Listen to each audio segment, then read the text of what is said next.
है कि एक जादू किताब है, उसको पढ़ना है। उस जादू की किताब में थोड़ा-सा एक लाइन लिखा है, मैं पढ़ना चाहूँगा।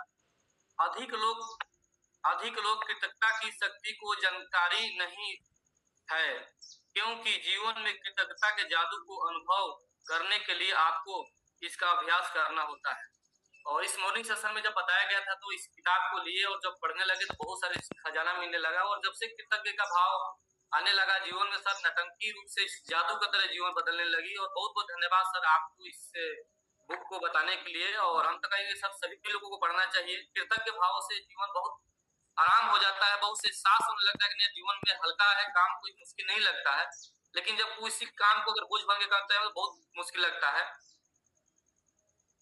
ये सिस्टम मेरे को बहुत ही कम रूम में मिला था, मेरे एक दोस्त के माध्यम से मिला था। जब मैं पढ़ रहा था सन 2010 में ही मिला था, मेरी कोई उसमें उम्र नहीं थी। और ये सत्य है कि सर बहुत सारे लोगों को जिसने व्यक्ति ने ज्वाइन कराता है वो आरसम नहीं करता है, और मेरे को भी जिस व्यक्ति ने ज्वाइन किया वो आरसम करते हैं नहीं करते मेरे को पता नहीं है।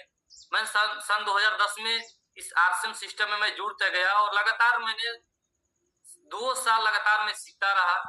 और उस समय कोई नॉलेज नहीं था, कोई ज्ञान नहीं था। 2 साल सीखते सीखते पता चला कि सिस्टम ही में कुछ प्रॉब्लम आ गई, सिस्टम ही बंद हो गया। उसके बाद में हम लोग अपलाइन के साथ बहुत सारे दिनों तक बिछड़ गए। वापस जब मैं कंपनी में काम करता लुधियाना का एक व्यक्ति मिले थे, बोले कि यार आरसम शुरू हो गया है, आप मेरे साथ जुड़ जाओ। हम बोले कि नहीं, मेरे अपलाइन अगर मिलेंगे तो मैं आरसम शुरुआत करूंगा, क्योंकि मैं आरसम को बहुत दिलो जान से मानता हूँ। मैं उस समय कंपनी भी गया था और मेरे को विश्वास नहीं होता कि आरसम में इतनी बड़ी दुर्घटना भी हो सकती है। फिर हमको पता नहीं, देखिए ऊपर लाके चाहत है, अगर जो चीज चाहेंगे वो चीज हो जाएगा। तो हमको सर मिले 2015 में किसी न किसी के माध्यम से, जो हमारे आज नियरेस्ट अपलाइन बने हैं। और नियरेस्ट अपलाइन के जीवन में बहुत बड़ा रोल रहता है। सर के बीच में और हमारे बीच में कितने लोगों का गैपिंग है ये मेरे को नहीं पता, वो सर को पता होगा। तो एक बार आदरणीय रिस्पेक्टेड जितन सर के लिए मैं जोरदार ताली चाहूंगा कि जो सर मेरे को शुरुआत कराए, और शुरुआत करने का नतीजा रहा कि पहला ही एक शर्त रखे कि देखिए आप भीलवाड़ा आएंगे तो मैं लुधियाना आऊंगा। और हम सोचे सर रास्ता बताया, और मैंने भीलवाड़ा गया और सर लुधियाना आए। वहां से सफर चालू हुआ सन 2015 से। जीवन में बहुत सारे असली खेल तो वहां से शुरुआत हुआ। छोटे छोटे चीजों को हमने काम करना चालू किया, और यहाँ पर जब काम करना चालू किया तो बहुत सारे चैलेंज आने लगा। लेकिन एक चीज की कि मैंने जो भी चैलेंज आता था मैं अपने अपलाइन को बताता था, अपने गुरुदेव को बताता था, और सर उसका रास्ता बताए। सर जब भी यहाँ पर एक मीटिंग हुआ करता था, उस मीटिंग में सर मेरे को फोन किए कि आपको उस मीटिंग में जाना है। और हम बोले सर मेरे को ड्यूटी है और छुट्टी सर मेरे को सोमवार को होता है। बोले नहीं, आपको जाना ही जाना है। आज एक बैंक के बहुत बड़े मैनेजर वहां पर जा रहे हैं, और वो सफल व्यक्ति इस आरसीएम का, वो कोई और नहीं, रिस्पेक्टेड डी कुमार सर है। एक बार सर के लिए मैं जोरदार ताली चाहूंगा। सर वो मीटिंग सन 2016 की थी, और खचाखच भीड़ भरा हुआ था और बैठने का जगह नहीं था। सर आप जहाँ मीटिंग ले रहे थे मैं वहीं पर नीचे बैठ गया, और उस मीटिंग में मैं 3 लोगों को लेके गया था साइकिल से। 3 लोगों को लेके गया था, और तीनों लोग आज हम लोग मीटिंग को देखे। और देखने में उस मीटिंग में एक चीज सर ने बताया, और आज भी सर कई बार मीटिंग में बताते हैं, पता नहीं कितने लोगों के ऊपर वो चीज को ध्यान जाता है नहीं जाता है। सर ने बोला था कि देखिए किसी व्यक्ति को अगर चाय पीने का मन करता है तो उसके पास सब व्यवस्था है, चाय है, चीनी है, गैस है, चूल्हा है, सब कुछ है। लेकिन क्या उस चूल्हे पर चाय चीनी रख देने से चाय बन जाएगी क्या? सर ने बताया नहीं, एक आग की जरूरत है। और उस आग का मैसेज क्या था कि जीवन में सब कुछ है, अगर हमारे अंदर जीने का एक आग है, इस हादसे को करने का एक आग है, तो हम लोग सफल हो सकते हैं। और उस कहानी को सर आज भी मैं नहीं भूलता हूँ। हम अपने आप को किस घर में पैदा हुए थे, कहाँ पैदा हुए थे, गरीब है अमीर है, ये सब कोई मायने रखता। मैं उस दिन से मैं भूल गया। बस अब मैं अपने अंदर एक आग लगाया, उस आग लगाने का नतीजा रहा कि समय यहाँ तक पहुंचा। सर जब बता रहे थे कि मैं लुधियाना में सर आए थे, तो उस समय मैं ओपनर बना था सर। अपने जीवन में आपको आने की खुशी में मैं इतना व्याकुल था कि कई लोगों से मैंने मोटरसाइकिल मांगा था सर को रिसीव करने के लिए, और कोई दिया नहीं। मैंने एक डिसीजन लिया, और उस समय एक नया मोटरसाइकिल किन के लेके आया। 2017 की बात है, और 2017 में अपने खानदान का पहला व्यक्ति था जो अपने कमाई से, आरसीएम की कमाई से नहीं, अपने नौकरी की कमाई से ले आया था। क्योंकि आरसीएम से उतना मेरे को इनकम नहीं आता था कि मैं मोटरसाइकिल ले पाऊं। और 2,500 रुपया मात्र मेरे पास था। किसी से लेन देन करके 10,000 रुपया डाउन पेमेंट लेके गए, और मोटरसाइकिल 10,000 में उसमें फाइनेंस नहीं मिल पा रहा था मेरे को। लेकिन परमात्मा का अच्छा सोच था, मेरे कुछ बड़ा कराना चाहते थे। 10,000 रुपया देने के बाद फाइनेंस करा के और मोटरसाइकिल लेके आए। और सर उस मोटरसाइकिल से शुरुआत की। सर का मीटिंग था, उस मोटरसाइकिल को बैठा के सर के लेके आया और 15-20 लोगों को मैंने बैठाया। सर इतना दिल जान से उस मीटिंग को लिए कि वहां से मेरी बिजनेस चल पड़ा। मैं कभी सोचा भी नहीं था कि इतने बड़े शख्सियत मेरे रूम पर आएंगे और मीटिंग को ले पाएंगे, लेकिन सर बहुत कुछ चीजों को भाप लेते हैं और आज सर यहाँ पर जो है ना अपने काबिलियत को दर्शाते हैं। सर बहुत बड़ा शक्ति है और उस शक्ति को हम लोग महसूस कर सकते हैं। बहुत सारे चीजों सर वहां से शुरुआत हुआ। मैंने 17 में काम किया, 18 में मेरी शादी हो जाती है और शादी के बाद में जिंदगी का असली लाइफ स्टार्ट होता है। जीवन में बहुत सारे चीजों का शुरुआत होता है। मैं क्या बताऊं, उस दर्द को मैं बता नहीं पा रहा हूँ। और शायद मैंने हमारे घर में सभी लोग इस हादसे को विरोध करने वाले थे। हमारे घर में और परिवार में चाहे रिश्तेदार में कोई आज तक कोई कामयाब है ही नहीं है।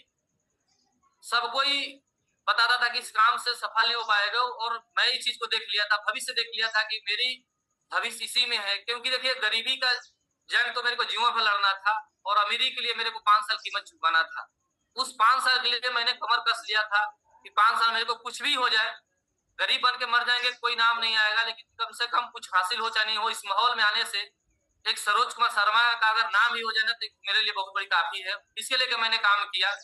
और जब शादी होती है, एक लाइफ स्टार्ट होता है, उस समय मैंने रनर किया था। रनर के बाद में मैंने डायरेक्ट रॉयल्टी स्टार किया और स्टार करने का नतीजा रहा कि मेरे को चंदौली में सम्मानित होने का मौका मिला। मैंने पूरे रिश्तेदार को लेके आया था वहां पर चंदौली में और वहां पर सभी लोगों के माध्यम मेरे को भी ट्रॉफी मिला और काफी लोग देखे। लेकिन आज तक भी मेरे जो भी मीटिंग में आए थे कोई साथ नहीं दिया, फिर भी मैंने हताश नहीं हुआ, होपलेस नहीं हुआ। उसके बाद में एक घटना और घटता है। जब उस समय मैं स्टार करने के बाद मैंने डिसीजन लिया था कि 12 घंटा की नौकरी करते हुए भी मेरे को आश्रम करना है तो मेरे को ड्यूटी 8 घंटा करनी है। और मैं 8 घंटा के तलाश में करके मैंने नौकरी को 8 घंटा करना शुरुआत किया। जब 8 घंटा ड्यूटी करने लगा तो 8 घंटा ड्यूटी करते करते मैंने स्टार भी बना, रॉयल्टी भी बना। जो 12 घंटे की ड्यूटी का पैसा मेरे को आने लगा, जो 14,000 15,000 इनकम मैं कंपनी से कमाता था, उतना मेरे को आश्रम से मैंने लेने लगा मेहनत करके। तो मेरे को अंदर विचार आया कि नहीं यार, आप मेरे को ड्यूटी नहीं करना है। जो इनकम मैं नौकरी से कमाता था वो आश्रम से कमाने लगा। मेरे को फुल टाइम आश्रम करना चाहिए, क्योंकि मेरे साथ जो लोग आए हैं उनके लिए मेरे को काम करना है। जब उनके लिए हम काम करेंगे तभी हम अपने जीवन में आगे बढ़ पाएंगे, और अपने लिए काम करेंगे तो बहुत सारे चीजों को हासिल नहीं कर पाएंगे। डिसीजन लिए कि मेरे को नौकरी के रिजाइन करना है, मैंने रिजाइन किया।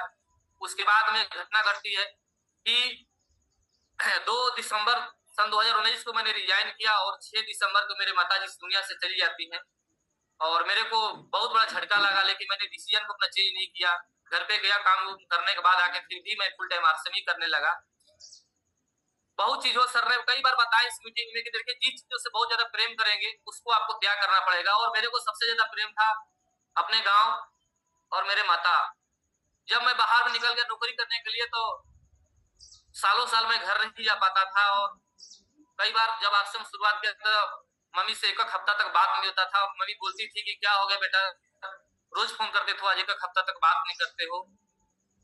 तो हम उस चीज को नहीं बता पाते थे क्योंकि जीवन में कामयाबी का भूख थी और रात को 10-11 बजे तक फील्ड आने से कहाँ बात कर पाएंगे। आज हमने उन चीजों को नहीं कर पाया। और उसके बाद मैंने लॉकडाउन में रॉयल्टी किया, स्टार प्लैटिनम किया। उसके बाद में मैंने सन 2022 में टेक्निकल क्वालिफाई किया। अभी पिछले साल ने 2 साल से मेरे पिताजी बेड पर पड़े थे। घर से बार बार भैया टॉर्चर कर रहे थे कि देखो जो भी कर रहे हो उसको करते रहो, लेकिन यहाँ पर कम से कम बाबूजी को संभालो। मेरे जीवन में वक्त नहीं था कि मैं बाबूजी जाके सेवा करूं। 23 नवंबर एनिवर्सरी में हम लोग जा रहे थे और मेरे को स्टेशन पर किसी दूसरे के माध्यम से फोन आता कि तुम्हारे पिताजी की तबीयत खराब है। मैं 10 बजे रात को स्टेशन से वापस आके और मैं डिसीजन लेकर मेरे को घर जाना चाहिए। बहुत सारे लोग मेरे साथ उस समय जा रहे थे एनिवर्सरी के लिए। मैंने लुधियाना स्टेशन से वापस आया, 5 मिनट के अंदर डिसीजन लिया कि लगता है कुछ गड़बड़ है। और मैंने आया, तुरंत सुबह पत्नी को लेके घर गया और बाबूजी को मैंने पानी दिया और मेरे पिताजी इस दुनिया से चले गए। आज उन्होंने 2 साल तक मेरे को सेवा करने का मौका नहीं है। मैं कहना क्या चाहता हूँ कि आज से उनको मैंने फर्स्ट क्वालिटी बना लिया था। अबे सर बता रहे थे कि जिस काम को फर्स्ट क्वालिटी देंगे आपको जीवन में फर्स्ट क्वालिटी लेके आएगा।